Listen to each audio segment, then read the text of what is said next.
views and opinions expressed in this program are those of the participants and do not necessarily reflect the views of Bronxnet or the program underwriters.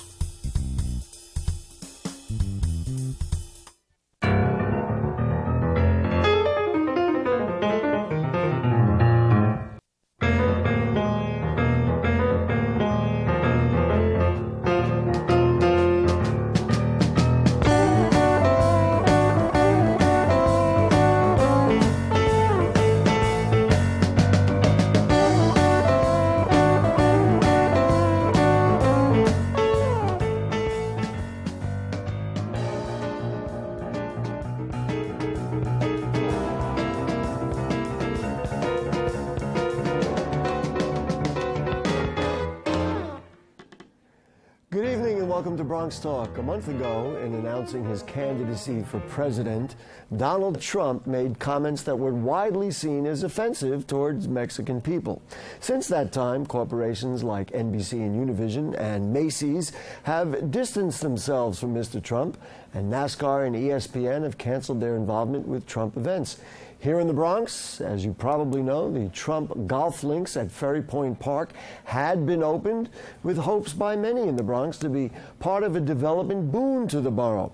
But now the PGA Tour, the LPGA Tour, the USGA and PGA of America have also distanced themselves from Trump and his remarks. So one has to wonder if the Trump golf course will ultimately be more albatross than boon to the Bronx. One of tonight's guests has a petition going with more than 6,500 signatures calling for the city to take Trump's name off the golf course. Another of our guests maintains that he was well within his right to free speech to say what he wants, regardless of whether anyone agrees or disagrees with him. In addition, he says contracts are contracts. And like it or not, Trump's name is on the Bronx golf course to say. So what, if anything, should or could be done with the Donald Trump links at Ferry Point, New York? That's our topic tonight, an important question for the Bronx, and everyone seems to have something to say about it. So you can join us on the phone and have yours say too. You call in at 718-960-7621. You can also email questions or comments to us at bronxtalk@bronxnet.org or put them on the Bronx Talk Facebook page, and we'll read them on the air during a future edition of our program. For the Here and Now, it is the founder-editor of the highly regarded Welcome to the Bronx blog, Ed Garcia-Conde. And good evening, sir. Thank you for joining us again. Thanks for having me. And the Vice Chair of the Bronx GOP. Welcome back to Michael Rendino. Nice to have you, sir. Thanks for having me, Gary. So, gentlemen, let's start this way. Let's put up Mr. Trump's remarks. Let's read them. And so everybody, if you've never heard them, I don't know where you would have been, but this is exactly what he said. It was on June 16th, 2015. This is what stirred everyone up. He said, when Mexico sends its people, they're not sending their best. They're not sending you. They're not sending you. They're sending people that have lots of problems. And they're bringing those problems with us. They're bringing drugs. They're bringing crime. They're rapists. And some, I assume, are good people. That was what Donald Trump said on June 16th in announcing his candidacy just about a month ago. So can we agree? We'll start with you, Mr. Conde. This was out of bounds, right? You think it's out of bounds? Absolutely out of bounds, especially with the fact that he tried to justify his comment by saying some people, I'm assuming, are good. And we all know that when someone says some, they're not talking about the majority in this case. Mm-hmm. Your thoughts? His comments were indefensible. The actual words that he said were hurtful and angry towards the Mexican people. Most illegal immigrants who come here from Mexico aren't coming here to rob, steal, or rape. They're coming here with ambitions and try and provide for their families. Mm-hmm. So then back to you, Mr. Conde. Why the petition? Well, I feel that Trump is now a liability. His name is now a liability on our golf course, especially a golf course that was built with our tax dollars. Tax dollars that over 100,000 Mexican in this borough alone have contributed to the construction of that golf course. He didn't, a lot of people have this understanding that he built it. He did, but he built it with our money, over $230 million of our money. He put in slightly over $10 million for the clubhouse. So there's this responsibility, sure, there's freedom of speech, but there's also responsibility that comes with freedom of speech. And if you have a national platform like Donald Trump does, which a lot of people listen to, I think it's also important that we should examine, do we really want to associate ourselves with someone like that, especially considering that we are now the largest Latino borough in New York City. We have one of the largest Mexican populations. Lehman College is also the home of the only Institute of Mexican Studies on the Eastern Seaboard. So we have all these ties to the Mexican community, and his remarks not only insensitive, disparaging, and erroneous. We really have to ask ourselves, do we really want that liability? Because it's no longer just about what he said being wrong. It's now a liability with so many corporations pulling away from him. I do want to interject one thing about what you said. Now, I talked to a number of people in preparation for this show about the golf course and how it got his name, et cetera, and they, while he is getting public dollars, they were all in agreement that this course would not have happened if it wasn't him, and he put a lot into it and he made it happen. So on that level, he gets credit for recognizing that maybe there was a development opportunity for him, but also for the borough of the Bronx, and many people are celebrating him for that. Sure. And I definitely acknowledge that. Okay. Mr. Rendino, so what do you think? You nailed it, Gary. For 20 years, politicians have been trying to find something to do with that dump. We wanted to do a golf course for a long time. They went to Jack Nicklaus. They went to a lot of different people. They couldn't get it done. Donald Trump stepped up, said, I will do it. I could get it done. It's a lot of his ego and a lot of his bravado that he brings to it, but he did get it done. He did the same thing back in the 80s with Woolman Rink in Central Park. For 5 years, Ed Koch tried to get it finished, get it completed, couldn't do it. Donald Trump said, give it to me, I'll get it done. And within a year, he had it finished. Has he sullied his name? And many people would think that it's not a good name to begin with, but if you take what you say at face value and say, well, he did the Lasker Rink, the Woolman Rink, the Central Park Carousel, he put money into the city, developing the city. Has he sullied all of that? Because there are clearly enough people who are saying, you know what, I'm not going near that name ever again. Donald Trump has always been an oddball. He's always been wondering, what is he going to say next? This isn't a surprise. It shouldn't be a surprise to anybody who got into bed with him to get it done when it couldn't get done. When everyone showed up to get their photo op with him, to take pictures with him, they knew Donald Trump and who he was before he started this project. So the Daily News had a story that his contracts were protected at minimum over basic free speech, and that was, as I mentioned at the outset, one of your big issues on this. Councilman Mark Levine called on the Parks Department to immediately use the out clauses in the contracts to cut ties with him over what he called despicable comments. Is this reality? Is this something you'd recommend? How do you see that? Under free speech, I think he has to be protected. If I would be out there protesting it, as people have done. I've said I would support a protest. I wasn't able to make it, the one we've had. I mean, there should be an apology from him towards the Mexican people. The topic of illegal immigration and securing the border, he has merits there. That's a populist message. That's what he's trying to convey, and that's what he's trying to hit on. But as for his insult to Mexicans, it was a little personal, and an apology should happen. Should we throw him out? That's a whole other topic. I think he's protected under free speech. Your petition, what's the status of that right now? Currently, like you mentioned, it's over 6,500 and growing every day. It's been widely circulated around major media, including the Spanish newspapers, El Diario, La Prensa, New York One.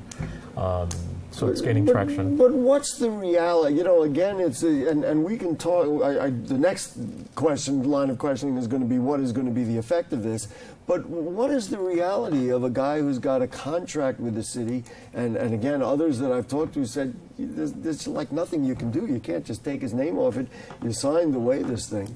You know? Well, there were two. There in the Daily News article, they also mentioned that the Parks Commissioner can actually terminate at will the I do contract. have the language. It says, is turnable at will by the Commissioner in the sole absolute discretion at any time. Such termination shall not be arbitrary or capricious. Exactly. And now we're facing a financial liability. Will this golf course actually attract all the all these great things that we were promised? We're promised like having PGA golf courses.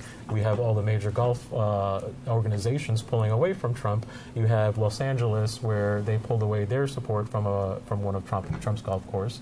You have Ricky Martin, who pulled away from another golf course. You have all these big names and corporations pulling away from the Trump name. So now it's no longer just arbitrary, but it's actually a financial liability for us. We can't measure it right now, but there is a financial liability with the Trump name being so sullied now with so many people against it. Mike Rendino, just hypothetically, let's say the city attempts to do that. What happens to that golf course then? What now? Exactly. That's a great question. Nobody stepped up to do it. No one's been able to run it now. Plus, it'll have that taboo name on it because it was taken from Donald Trump. As of right now, I drove by the other day. The Yankees had an outing there. The Mets had an outing there. It's still sold out. There's people playing every day. I think over time it has to play out over supply and demand. We'll see on the free market what happens. Do people show up or do people not show up? If people don't show up, he can't make his financial obligations. He loses the contract. Someone else steps in and takes it over. So you think the free market should just determine this? Correct. Is it? But I also believe with Ed here that if Ed gets out there, protests, gets his 6,500 people out there, and they're out there protesting every day, people aren't going to golf there, and that's going to affect the free market, and that's his right to do. So that's as free a market as anything else, I guess. So I appreciate your equanimity in that. We do have Alex from the East Bronx on the phone. Alex, good evening. Thanks for joining us. Hi, Alex. Hey, good evening. How are you? Good. Now, I just want to be clear. You are Alex Gomez, who is running for city council. Correct, Alex A. Gomez from the Bronx, New York, District 13. Okay. And you includes, are an announced Bronxnet. You are an announced candidate for, I guess, what will be a vacated seat by Jimmy Vaca when he's ultimately term limited out. Correct. Okay. So what do you got to say? What's your thoughts? Well, every day I wake up and every night that I come home, I see that golf course right out my window. So I personally have seen it over the last 5 years. My wife grew up in the community, actually grew up right next to where the golf course is at right now. I have family and friends. And unfortunately, I think not only did Trump make a mistake by saying what he said, and I feel that it was disrespectful. I don't necessarily think we want an apology from Donald Trump. We need the city to just cut ties. And I know that you spoke already about the law and how the law says that he has the right to say what he wants because of freedom of speech, which I respect. But I do believe that there will be a way to get Trump out of the contract with the city. Unfortunately, I think this goes beyond that. I think that the city made a mistake when they got him involved. Yes, he did get the golf course completed, but at that point, the city had already invested over $230 million, and the taxpayers are the ones being raped. We have people golfing for $169. That of course is another. That's of course another issue. Let me ask you something. Do you think the bigger issue is because of his remarks it should be removed, or is the bigger issue because the potential is, as I mentioned at the top of the show, there were going to be organizations and others who won't participate? In other words, do you think free speech is or his speech is definitely the issue, or are you more concerned because maybe the golf course will not be economically feasible anymore? I think it's both. I think that it's economically feasible for his pocket and for his friends, but honestly, who in this community will benefit from a golf course? Who's going to not pay rent or not buy groceries to go golfing on the weekend? Okay. So no one in this community is benefiting from it, and I don't even think anyone in the Bronx, unless you probably live in Riverdale, can afford to be careful golf about here. that. This is not a true municipal golf course. Yeah. So let me. I know Mike Rendino has a reaction to that. I've known him long enough to know. I'm just going to give you the philosophy. Okay, and the philosophy was that even if Bronxites, some people who don't have money or as much money as some others, don't participate, the idea is they would ultimately benefit because tournaments and other things would come here and people would play, they would stay in the new hotel, they would go to our beautiful, wonderful restaurants that are all throughout the borough, not only in Belmont, they're in the South Bronx, they're in the North Bronx, and that's how the people of the Bronx would benefit. Alex, thank you very much. We appreciate your call, and we'll let Mike Rendino, I'm sure you have a reaction to that. I'm just curious with Alex and Ed, were they against the golf course before it happened? Before Donald Trump said this, did they think it was wrong for the Bronx? Did they think it was wrong for the space? Or is it just because Donald Trump said this that they're against it now? Right. Because we do know it is an expensive... I can answer that easily. I was all for the golf course because I did recognize Did we that. lose Alex? So I guess Alex is gone, but okay. But I absolutely was for the golf course. I didn't know the particulars at first that it was going to be so expensive. We're a borough of golf courses as well. People don't realize. People think that this is the only golf course we have. We have the oldest municipal golf course at Van Cortlandt Park, which people actually can afford to play at, and it's a municipal golf course, and it's a very high-end looking golf course. You have Split Rock, you have Mosholu. So this is not by any chance like the first golf course. So. It's not a foreign concept. This cuts to something that Mike Rendino and I have talked about on and off the air. Do you buy the explanation that I gave to Alex that there will be a trickle-down effect? Do you buy that it's good for the Bronx, even if Bronxites don't play? Because you know what? It'll attract people from other places, and we certainly want to bring other monies to help fund, jobs and restaurants and hotels and something else. Absolutely, and it You goes do back. buy that. But no, well, I buy into it, but has it happened is the question. And you mentioned something earlier about Yankee Stadium. Has it happened That was before we were on the air, yeah. Right. But has that happened to the local community? Yankee Stadium is the perfect example of such a huge municipal project where it hasn't truly trickled down to the community. It's benefited the bars. Let me tell you something, Mike Rendino. I don't know if I'm saying something out of turn. He has a business right down there on River Avenue, a well-known business, and so you would have something to say about we that. benefit from sporting events, and we do. We could even benefit more if there was a better planning thing. I think the problem with this golf course isn't necessarily just the golf course. The problem is there's no plan for the surrounding area. You had the only hotel, which was a great opportunity for a major hotel to come, it turned into a homeless shelter. You have Ferry Point Park. The local councilman has to get there, has to get down with the community board. They have to start talking about rezoning it, mixed use, like we talked about the Gateway Center. What can we use for Ferry Point Park?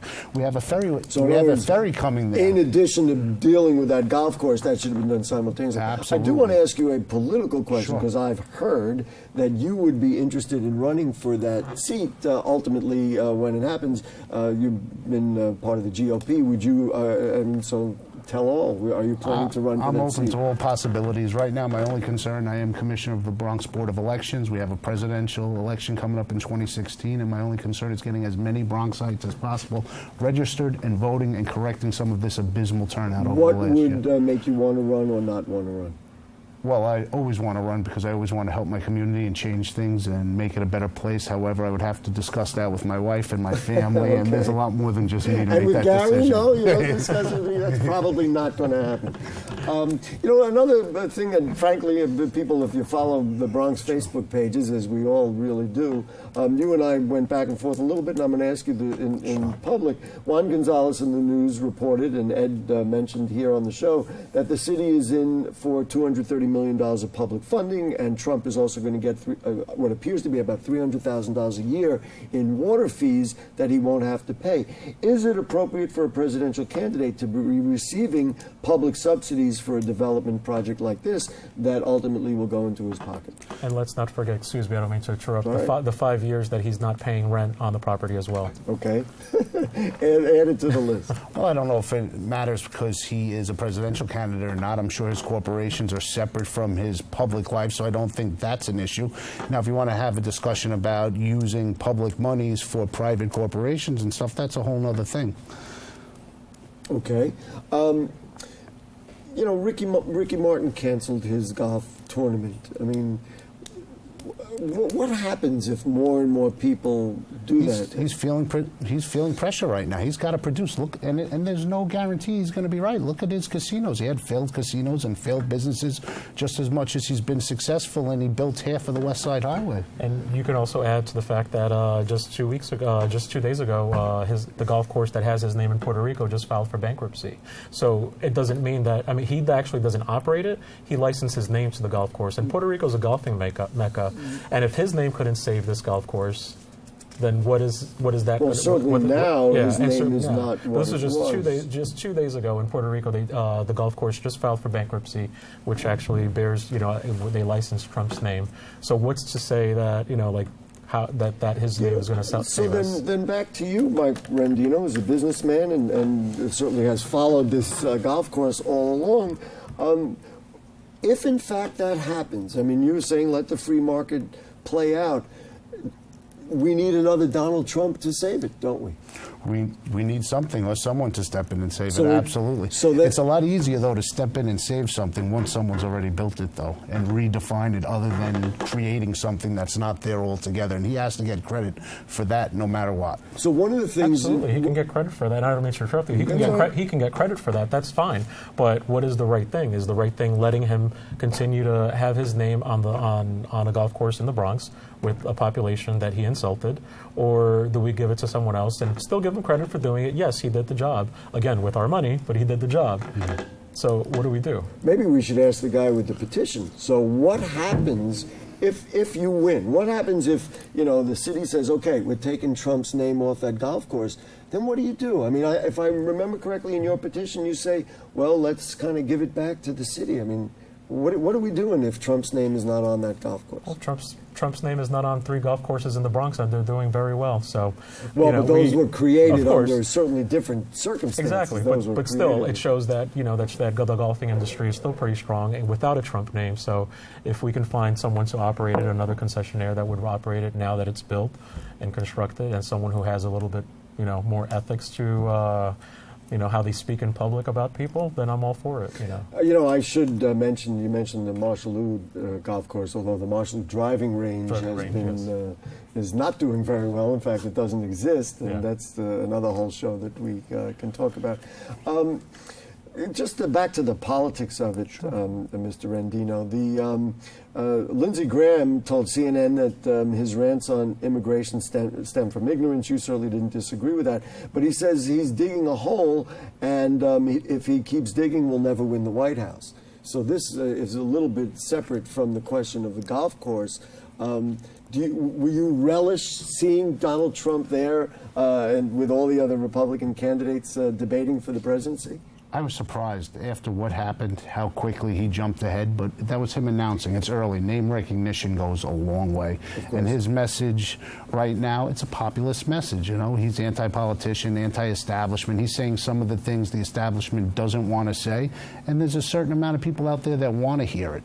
And it is not necessarily good for the Republican brand, but we are open, and we want everybody. We want every point of view. Like I've said to you on the past shows, we're the party of choice. We have pro-life and pro-choice senators in the U.S. Senate. Mm-hmm. Of course, there are many people who would disagree with that. I'm sure. I can quickly disagree with that, because if that was the case, then we wouldn't have so many contentious, hearings in Congress on fighting on such issues. So if that was the case, we wouldn't be having these problems. And again, the effect of the whole question of immigration does, and I'll start with you, Ed Condi. Do Donald Trump's comments make it so that the pendulum will now swing the other way, that people will kind of overreact in the other direction and say, you know what, this was so offensive, maybe we really ought to handle immigration in a different way? It's quite possible. I mean, it wasn't just about the Mexican people that he misspoke. He misspoke about a lot of things. He's talking about how China is overtaking everything, and Mexico is destroying our economy, yet his products are made in China and Mexico. So, you can't have one or the other. And as far as the immigration talk, that he's talking about how we're not getting the best from Mexico. Mexico's not sending our best. What happened in Georgia when Georgia tightened their immigration laws and the Mexican population left? They lost $1 billion in crops because the supposed jobs that the undocumented immigrants were taking There was no one there to take those jobs. What happened in our Arizona, when Arizona enacted their harsh laws, within the first few months, they lost about over $140 million because of their anti-immigration laws. The fact of the matter remains that in this nation, undocumented immigrants fill a huge economic gap that's a positive impact. Do you want to respond to that, or you want me to follow up with a question? No, I agree. Undocumented illegal immigrants serve a purpose. They're here. Well, no human's illegal. They're here, and it's not their fault that these things are happening. Right. It is the cowardice politicians who are not enforcing laws and creating things such as sanctuary cities in San Francisco and here in New York. I mean, we remember New York City pre-Giuliani. Security is something we're almost out of time. Does Trump's comments hurt this dialogue, or are they going to help, frankly, people who think like you do? Well, people who think like I do. I don't. You don't really know how I think. Well, he is opening up a discussion, and he is touching subjects that people don't want to go to. In 1986, Reagan signed amnesty. So he also promised to secure the border. He failed. I want to conclude with the golf course, but sure. In some ways, having this dialogue is a healthy thing. Absolutely. And unfortunately, something has to be done. Way.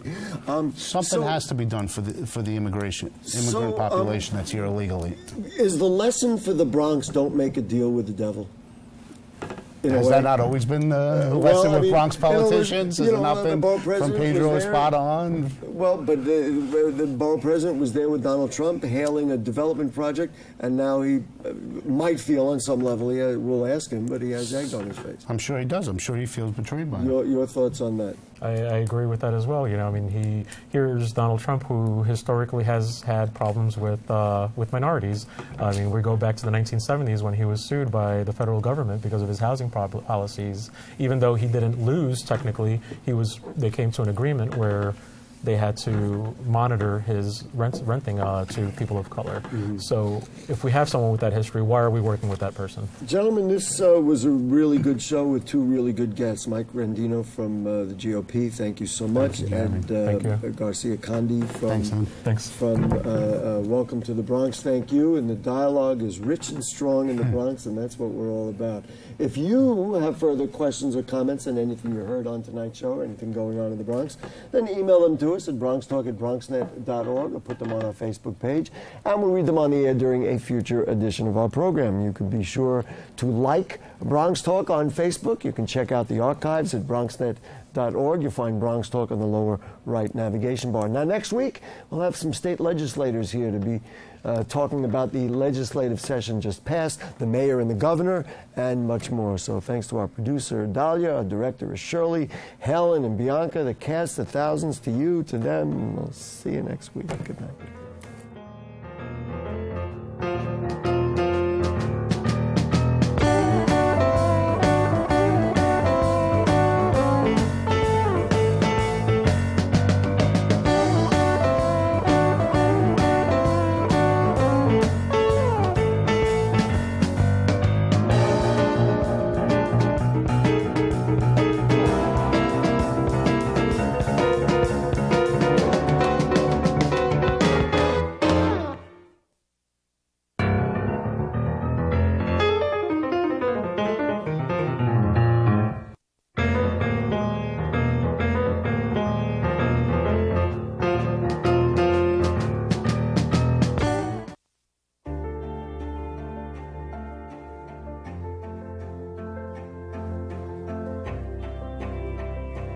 Body language can tell you all sorts of things.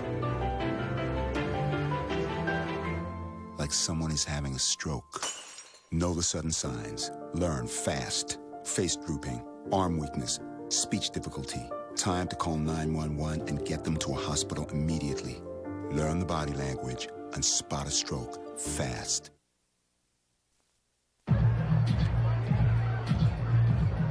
If you drive buzzed, it could cost you around $10,000. You'll face major legal fees, major fines, and steep insurance penalties. You could lose everything. Buzzed, busted, and broke. Because buzz driving is drunk driving.